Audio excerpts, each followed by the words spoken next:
C'est une véritable performance médicale, implantation de 3 types de cœurs artificiels, chacun adapté à la maladie et à l'âge des patients. Ça s'est passé en région parisienne, à l'hôpital Marie-Lannelongue. Et vous, Alexandre Azmoun, eh bien, vous faisiez partie de ces opérations. Vous êtes chirurgien. Merci d'être l'invité de ce grand angle. Je vous remercie de votre invitation. Alors d'abord, ces 3 opérations, en quoi cela constitue-t-il une prouesse médicale et technique ? Il faut savoir que les cœurs artificiels de première génération existent depuis les années 60 et c'est une technologie qui est en perpétuelle amélioration et d'évolution et des améliorations sont apportées quant à leur taille, leur débit et leur consommation en énergie. Comme vous avez vu, il existe plusieurs types de cœurs artificiels. Pour simplifier, on peut dire globalement il existe 2 types de cœurs artificiels s'il s'agit de suppléer ou d'assister un ou les 2 ventricules. Quand il s'agit d'assister un ventricule, donc le ventricule gauche, le plus souvent à la suite d'un infarctus étendu, nous disposons des cœurs artificiels qui sont actuellement le plus souvent des turbines qui assurent un débit continu, contrairement au débit cardiaque naturel qui est un débit pulsé. Ce sont des turbines qui sont centrifuges ou à rotation axiale. Quand il s'agit d'assister les 2 ventricules, nous disposons des cœurs artificiels qui sont pneumatiques actuellement, le plus souvent, et qui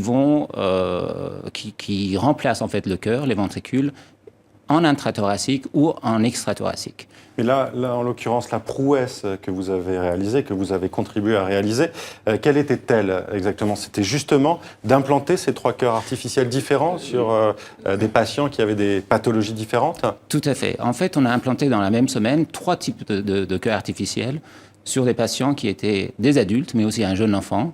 Une fillette de 12 ans, hein, c'est ça ? Exactement, en fonction de leur pathologie, de l'origine de leur cardiopathie, mais aussi de leur âge, donc chez les enfants, et d'avoir à disposition en continu, en permanence, de ces 3 types et pouvoir les implanter constitue un avantage net pour notre structure. Et comment vont ces 3 patients aujourd'hui ? Très bien. Alors, sans entrer dans les détails, un de ces patients avait un cœur artificiel de type de turbine, c'est ce que j'étais en train d'expliquer. Chez ce patient qui était contre-indiqué à la greffe, à la transplantation cardiaque, après l'implantation de cette turbine, ce qu'on appelle en destination therapy, c'est-à-dire c'est une implantation définitive en remplacement de la transplantation cardiaque, il est rentré en rééducation et bientôt il rentrera chez lui. C'est-à-dire en fait qu'il n'aura pas de greffon par la suite, qui gardera perpétuellement ce cœur artificiel, c'est ça ? Absolument. C'est un cœur artificiel absolument totalement intrathoracique. Et le seul contact avec l'extérieur, c'est la prise, enfin la source d'énergie. Donc c'est le patient qui est éduqué pour pouvoir gérer ses batteries et accessoirement le traitement anticoagulant qui va avec le traitement. Allez-y. Et puis les 2 autres patients, l'enfant et un autre adulte, avaient des complications, enfin une insuffisance cardiaque qui concernait les 2 ventricules. Donc les cœurs qui ont été implantés, ce sont des cœurs en attendant de pouvoir leur trouver un greffon, puisque leur état s'aggravait et ils ne pouvaient plus attendre et il n'y avait pas de greffon disponible. Ces patients-là, avec ces cœurs qui sont beaucoup plus lourds, sont obligés de rester à l'hôpital et ils sont en attente de greffon. Et combien de temps peut durer cette attente ? Ces cœurs artificiels, quelle durée de vie ont-ils ?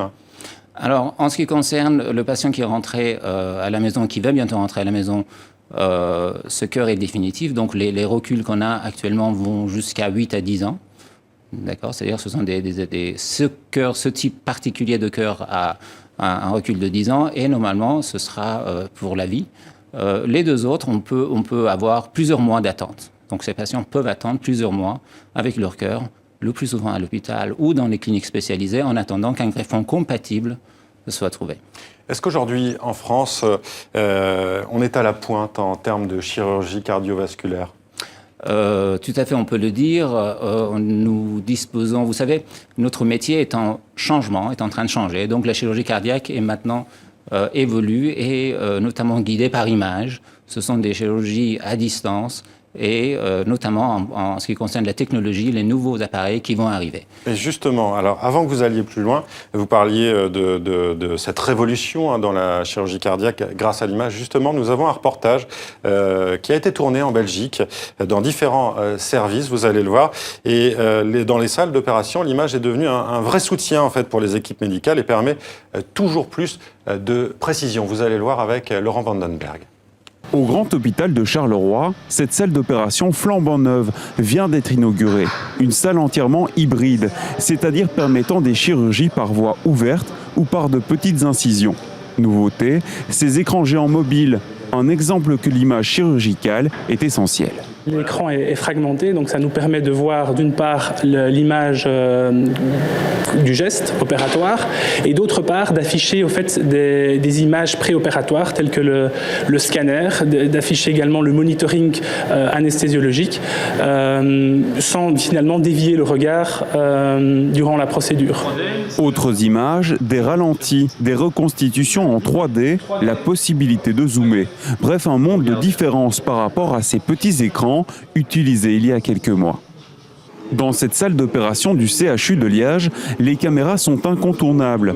L'incision est petite et permet un rétablissement plus rapide du patient.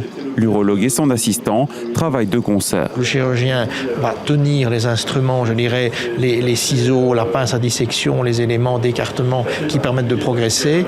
Et l'assistant tient la caméra en général, plus un aspirateur ou un irrigateur. Et la caméra est évidemment essentielle. Elle va aussi dans les voies naturelles, donc par exemple pour aller dans la vessie par l'urètre, ou alors également où on saisit l'image au niveau du microscope, par exemple en ophtalmologie. L'image en chirurgie se développe, un bon point pour la formation, mais surtout pour le patient qui subit des interventions toujours plus précises.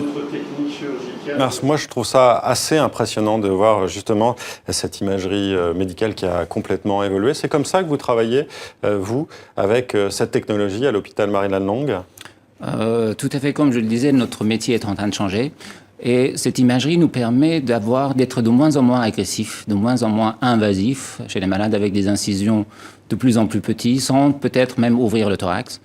Vous savez que classiquement, la chirurgie cardiaque se faisait par une sténotomie, ça veut dire une ouverture verticale du thorax, qu'on pourrait probablement de plus en plus éviter.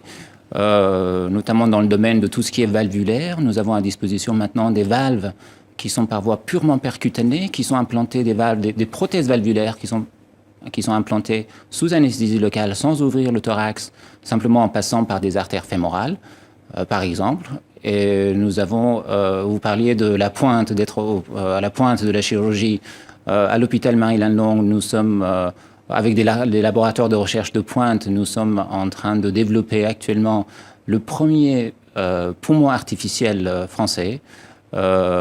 Et effectivement, on a à disposition tous les autres types d'assistance mécanique ou cœur artificiel. On sait quand ce poumon artificiel va être prêt. Alors c'est en développement avec effectivement vous savez, c'est des projets très complexes et longs. On pense que ce sera dans l'horizon 2020. Alors ce sont des projets qui, j'imagine, coûtent très cher. Est-ce que vous avez un soutien de l'État français et de l'Europe ? Alors, nous avons des soutiens, effectivement, de l'État français, mais dans le domaine du poumon artificiel, ce sont des dons, ce sont des aides européennes qui nous permettent de développer dans la recherche de ces poumons artificiels. Tout à fait. Quelles sont, selon vous, les prochaines grandes étapes de l'innovation sur ces cœurs artificiels ? Alors, il y a beaucoup de cœurs artificiels qui sont testés. On parle du cœur Carmat en ce moment, de cette firme Carmat. Tout à fait. Le cœur Carmat qui est en développement actuellement.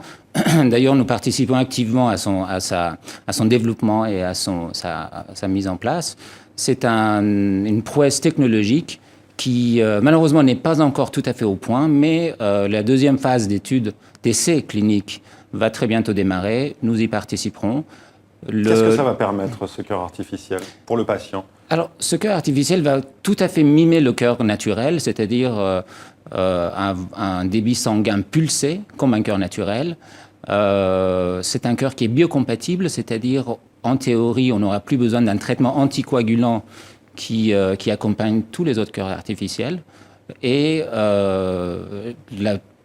le seul problème reste pour l'instant, enfin un des gros problèmes reste les sources d'énergie et la taille de ces cœurs, qui seront en amélioration permanente dans les années à venir.